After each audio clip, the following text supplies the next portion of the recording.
देश का मिजाज ईस्ट। लेट्स माइक देश का मिजाज और खबरें ईस्ट से।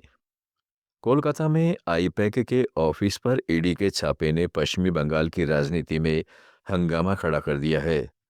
मामला कलकत्ता हाईकोर्ट तक पहुंच गया है। टीएमसी और ईडी दोनों ने याचिका लगाई है। तृणमूल कांग्रेस के निशाने पर भाजपा और केंद्रीय गृह मंत्री अमित शाह है।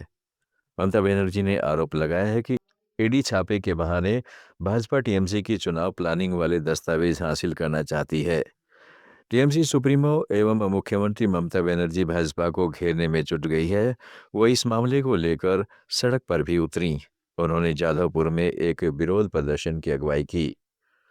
उत्तर प्रदेश कांग्रेस के अध्यक्ष अजय राय ने कहा है कि जहां चुनाव होता है वहां केंद्र की सरकार पिंजरा खोलकर ईडी और सीबीआई को उड़ा देती है। जिस तरीके से वहां पर ईडी ने जो कार्रवाई की थी उसको लेकर के अब लगातार ये जहां चुनाव होता है वहां केंद्र की सरकार अमित शाह मोदी तोते की तरह ईडी और सीबीआई को रखे हैं। वो पिंजड़ा खोल के तोता उड़ा देते हैं, तोता वहां पहुंच जाता है और अपना काम करने लगता है। पूरी तरीके से ममता बनर्जी ने जो वहां दबाव बनाया है, निश्चित अपने लोगों के साथ खड़ा होना चाहिए। और मेरी भी यही सोच है, जहां भी हो एक एक अपने कार्यकर्ता के साथ उस दल के नेता को खड़ा होना चाहिए। जैसे हम लोग अपने चट्टान की तरफ अपने कार्यकर्ता के साथ खड़े रहते हैं, उसी प्रकार से खड़ा होना चाहिए।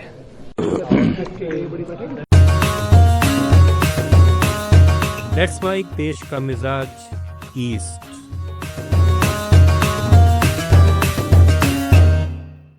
राजद नेता लालू प्रसाद यादव और उनके परिवार पर दिल्ली की अदालत द्वारा तय किए गए आरोपों को लेकर बिहार के मंत्री दीपक प्रकाश ने कहा है कि आरोप तय किए गए हैं। उनके अनुसार अब केस चलेगा। जो भी मामला है उसका जल्द से जल्द खुलासा हो, जनता के सामने सच्चाई।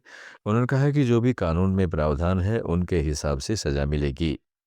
ये आरोप तय किए गए हैं, उसके हिसाब से अब केस चलेगा और जल्द से जल्द इसकी जो भी मामला है उसका खुलासा हो, जनता के समक्ष सच्चाई आए। जिन्होंने भी भ्रष्टाचार किया है दोषियों को सजा मिले।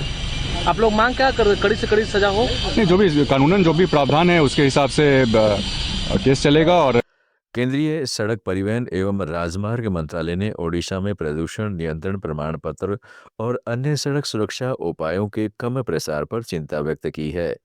नई दिल्ली में हुई परिवहन विकास परिषद की बैठक में मंत्रालय ने राज्य सरकार को वाहन लोकेशन ट्रैकिंग डिवाइस और उच्च सुरक्षा पंजीकरण प्लेट के कार्यान्वयन को और मजबूत करने की सलाह दी है। बता दें कि राज्य में तेल कंपनियों को वैध पीयूसीसी के बिना वाहनों को ईंधन न देने का सख्त निर्देश जारी करने के बाद प्रदूषण परीक्षण केंद्रों पर भारी भीड़ देखी जा रही है।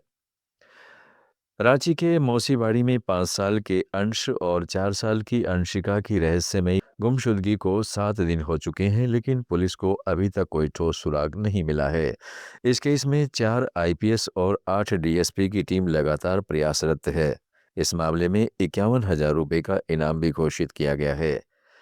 इस घटना ने इलाके में चिंता और भय का माहौल बना दिया है। पुलिस और स्थानीय प्रशासन दोनों बच्चों को सुरक्षित वापस लाने की कोशिश में लगा हुआ है। झारखंड के हजारीबाग के चौपारण थाना क्षेत्र में पुलिस और वन विभाग ने अफीम खेती के खिलाफ अभियान चलाकर करीब 50 एकड़ में फैली फसल नष्ट की है। सिंचाई के लिए इस्तेमाल की जा रही पाइप भी बरामद कर नष्ट कर दी गई। पुलिस अब अफीम की अवैध खेती में शामिल लोगों की पहचान कर रही है। छत्तीसगढ़ के नक्सल प्रभावित दांतेवाड़ा जिले में एक बार फिर नक्सलियों का बड़ा सरेंडर हुआ है। यहाँ बड़ी संख्या में नक्सली पुलिस के सामने हथियार पहुंचे। करीब 63 नक्सली सरेंडर करने पहुंचे हैं। ज्ञात हो कि छत्तीसगढ़ में नक्सलियों का सरेंडर लगातार जारी है। 2 दिन पहले सुकमा में पुलिस के सामने कुछ 26 हार्डकोर नक्सलियों ने सरेंडर किया था। छत्तीसगढ़ के जशपुर जिले के ग्राम केराडीही रेनी डांड में हुई लाखों की चोरी का पुलिस ने खुलासा किया है। इस मामले में 5 आरोपियों को गिरफ्तार कर उनके पास से नकद, सोने चांदी के आभूषण, मोबाइल फोन और एक लग्जरी हैरियर कार समेत कुल 51,82,300 रुपये का माल बरामद किया है। हैरानी की बात यह है कि लाखों की चोरी की सरगना पीड़ित की भतीजी ही है, जिसने अपने प्रेमी और उसके दोस्तों के साथ मिलकर इस वारदात को अंजाम दिया। देश के मिजाज में फिलहाल इतना ही। जुड़े रहिएगा लेट्स माइक के साथ। आप सुन रहे थे